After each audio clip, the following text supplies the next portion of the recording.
दूध के लिए ही नहीं रखे और बाहर छोड़ देते, उसके लिए ही नहीं रखे। अपनी सेवा, माँ की जैसी सेवा होती है उसकी सेवा, गौ माता की सेवा। 11 से 14 तक नानी बाई का मायरा का कार्यक्रम है। शाम को जैसे ही दूध का टाइम होता है गाय को ढूंढने निकल जाते हैं, ला के दूध निकाला वापस छोड़ देते हैं। तारीख को कलश यात्रा है और 14 तारीख को विसर्जन पूर्णाहुति और उसके बाद भोजन प्रसाद भी। अभी नगर परिषद क्षेत्र में जितनी गायें हैं 100% मालिकाना गायें हैं कि गौ माता को राज्य माता और राष्ट्र माता का दर्जा बिल्कुल भी मिलना चाहिए। इलाज कर रहे हैं, अभी कॉल आया तो उसको छोड़ नहीं सकते हैं जब तक इलाज कर चलेगा। और हमारे पास एक एम्बुलेंस है, किसी भी गौशाला में एक बार जाए, महीने में कम से कम एक दिन जाके सेवा का मौका जरूर देवें, ताकि लोगों को लगे कि यार वास्तव में गौ सेवा होती कि नहीं होती।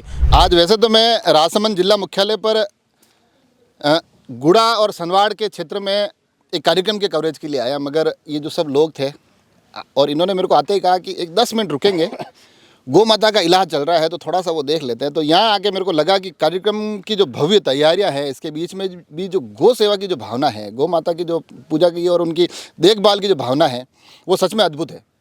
और उससे भी अद्भुत ये कार्यक्रम करने जा रहे हैं 11 से लेकर 14 तक। यकीन मानिए राजसमंद जिला मुख्यालय के ऐसे आयोजन का साक्षी बनने जा रहा है जिसमें गौ माता के प्रति जो समर्पण की भावना है वो देखने को मिलेगी। इनकी लगातार जो मेहनत चल रही है वो देखने को मिलेगी। नानी बाई मायरा रो कार्यक्रम तो कुल मिला के बहुत बेहतरीन आयोजन यहाँ होने वाला है। जानते हैं क्या आयोजन है और कब तक है।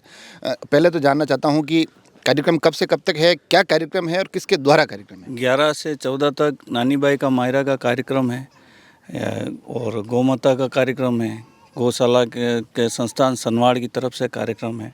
बहुत ही अच्छा कार्यक्रम है। आराधना दीदी जो जय गोपाल महाराज की शिष्या है, उनके द्वारा यह नानी बाई का मायरा किया जाएगा। 11 से 14, 11 तारीख को कलश यात्रा है और 14 तारीख को विसर्जन पूर्णाहुति और उसके बाद भोजन प्रसाद भी यहीं होगा। तो ये जो तैयारियां भी चल रही है और इसके बीच में जैसे आप गौ सेवा में भी जुटे हुए हैं, ये सब शुरुआत कब हुई है ये गौ सेवा का? थोड़ा सा मैं चाहता हूँ कि ये जो अपना संस्थान कब शुरू हुआ है, कब क्या हुआ है? ये लगभग 2015 की बात है। हम छोटे छोटे कार्यकर्ता जब पढ़ते थे तब गौ सेवा की एक लगन जगी, उससे हमने एक कार्यक्रम करवाना तय किया। जो हम सनवाड़ के स्कूल के पास एक विशाल भजन संध्या रखते थे, उसमें जो भी कलेक्शन आते थे हम सबसे पहले तो सियाणा गौशाला में दान करके आए थे। फिर उसके बाद 1-2 बार हमारे गांव में प्यू वगैरह बनाई थी। फिर हमने 4-5 साल ये प्रोग्राम लगातार किया। कोरोना की वजह से वो प्रोग्राम बंद हो गया, फिर हम इधर जुट गए। 2 साल प्रोग्राम नहीं हुआ। तीसरे साल हमने लंपी आई, उस टाइम ये गौशाला का प्रारंभ किया। उससे जस्ट पहले हमने कथा की थी जो जगदीश गोपाल जी बाबा जी करके गए थे। मेवाड़ में पहली बार आए थे 11 साल बाद। उसके बाद हमने ये लंबे में वहाँ से नगर परिषद में ये सब गौ माता आशोत्रा विहार में इकट्ठी की गई थी। फिर उनके थोड़ी बहुत ठीक हुई, थोड़ी बहुत बीमार थी तो उन्होंने कहा कहीं जगह हो तो उनको ले जाओ। फिर वहाँ से हम 10 गौ माता से 28 सितंबर को हमने यहाँ से प्रारंभ की, शुरुआत की। और आज 2 साल होने। 28 सितंबर कौन सा साल? 28 सितंबर 2022 के आसपास। और अभी जो आप बता रहे थे कि यहाँ 400 के आसपास गौ माता, 465 गौ माता लेकर के आए। सीरियस थी सभी गौ माताएं, तो उसमें से 92 अभी हमारे पास हैं, बाकी सब स्वर्ग सितार गई। लेकिन गौ माता का अनुरोध बीमारी और एक्सीडेंटल की गौ माता आती है यहाँ पे और चल रहा है। ये जो कार्यक्रम है इसमें जैसे ये कथा तो होगी ही, नानी बाई मायरा आप पूरा कार्यक्रम किया है, इसके माध्यम से आपको ये भी नहीं लगता है कि भाई अब और भी हम लोगों को प्रेरित करें कि गौ माता की सेवा भी इन कार्यक्रमों में आए, जुटे? मेरे को सबसे यही कहना है कि गौ माता का एक भाव जगे। गौ माता के लिए जो अपन गांव में वगैरह शहर में जाते तो अपन गौ माता को जो भी लोग अपने एक पशु के समान समझते हैं, लेकिन अपने यहाँ पे हिंदूवादी भव्यता के हिसाब से मैं कहना चाहता हूँ कि सब एक माँ के समान है। हर गाय दूध देती है, दूध के लिए ही नहीं रखे और बाहर छोड़ देते, उसके लिए ही नहीं रखे। अपनी सेवा, माँ की जैसी सेवा होती है उसकी सेवा, गौ माता की सेवा। ये एक विषय है। देखो कार्यक्रम तो बहुत बढ़िया है, देखो कार्यक्रम बहुत बढ़िया। और मैं तो चाहता हूँ 11 से 14 तक, और कम से कम आपको इन 3 दिनों में एक दिन तो यहाँ आना ही चाहिए, यहाँ देखना चाहिए और ये सेवा भी देखनी चाहिए। पर मैं देखो एक विषय की गौ माता का कार्यक्रम है, गौ माता की सेवा है। आजकल लोगों में ये सिस्टम हो गया है कि दूध दे रही तब तक तो घर में रखते हैं, उसके बाद पूछते तक नहीं है। आपको नहीं लगता कि वो भी बहुत बड़े दोषी है? उनको भी कहीं ना कहीं अब थोड़ी गौ माता के प्रति थोड़ा तो जोड़ना पड़ेगा। 100% गौ माता को ये लोग लाते हैं दूध के लिए। सुबह दूध निकाला, दिन में छोड़ देते हैं। एक्सीडेंट हो रहा, कोई लेना देना नहीं। शाम को जैसे ही दूध का टाइम होता है गाय को ढूंढने निकल जाते हैं, ला के दूध निकाला वापस छोड़ देते। हमारा निवेदन पर्सनली गौशाला की तरफ से एक निवेदन है, कृपया जितनी भी गौ माताएं आप घर में रख रहे हो उनको अपने घर में स्थान दो।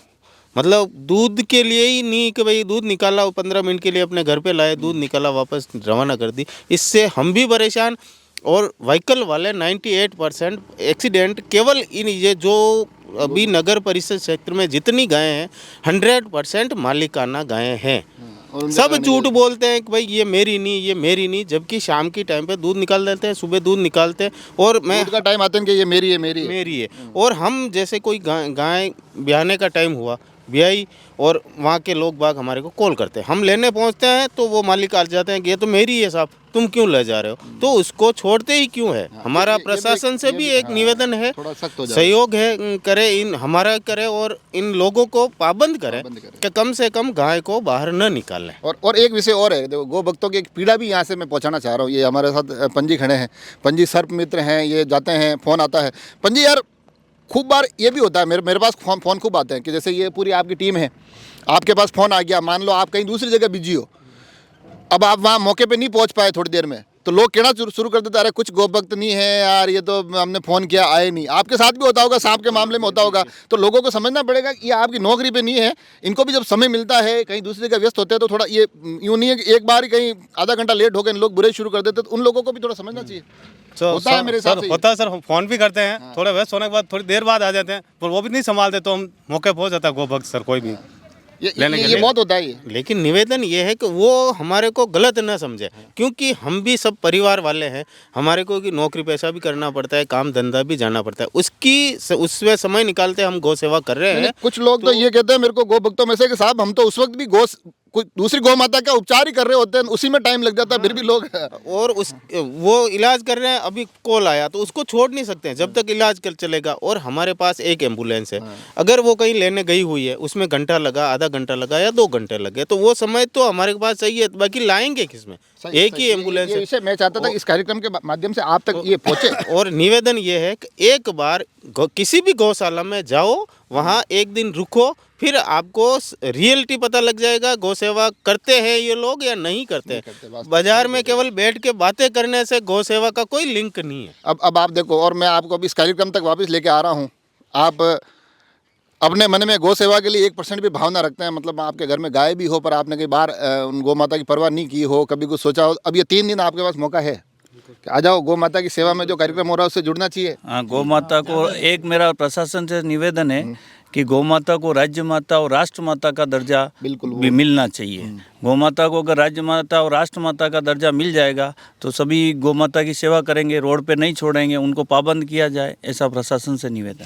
ये भी है, और इसके साथ साथ अभी ये भी हो जाए कि कम से कम हम आम बोलचाल की भाषा में, मैं पत्रकारों के लिए भी कह रहा हूँ, आवारा शब्द तो इस्तेमाल कर बंद करें। आवारा तो है ही नहीं, अगर अपने माँ को खुद को आवारा कह सकते तो गौ माता को आवारा। ये मैं विषय उठा रहा हूँ लगातार कि कम से कम आप कुछ कहना चाह रहे हैं। एक ही निवेदन है, जितने भी धर्म प्रेमी या मानुष, मतलब जीवित प्राणी, वो किसी भी गौशाला में एक बार जाए, महीने में कम से कम एक दिन जाके सेवा का मौका ज़रूर देवें, ताकि लोगों को लगे कि यार वास्तव में गौ सेवा होती कि नहीं होती। बाकी बाहर बैठ के केवल इनके खिलाफ बोलना ये व्यर्थ है मेरे हिसाब से। बिल्कुल सही कह रहे हैं आप। और देखो ये सब यंग टीम है, इन्होंने जैसे कहा कि हम 2015 से कार्यक्रम शुरू किए हैं, और ये धीरे धीरे इन पूरी की टीम ने जुड़कर एक बड़ा आयोजन यहाँ पर अब खड़ा किया है। गौ सेवा साथ साथ चल रही है। 3 दिन का ये अवसर है आपके मेरे लिए, यहाँ आए, गौ सेवा देखें, जिनको शक हो वो भी देख ले एक बार आके। और दूसरा, इस पूरी भाव की जो यात्रा है इससे जुड़े, अच्छे यहाँ से व्याख्यान ले जाए, और जो यथासंभव, मैं तो कह रहा हूँ, ये इन्होंने तो मेरे को नहीं कहा पर मैं कह रहा हूँ, यथासंभव जो सहयोग हो वो भी हम यहाँ पर करें, ताकि ये जो सुचारू कार्यक्रम है चलते रहे। ये कोई किसी के लिए व्यक्तिगत नहीं है, ये हम सभी के लिए सामूहिक सेवा हो रही है। कार्यक्रम से जरूर जुड़े रहें। राजसमंद एक्सप्रेस से धन्यवाद।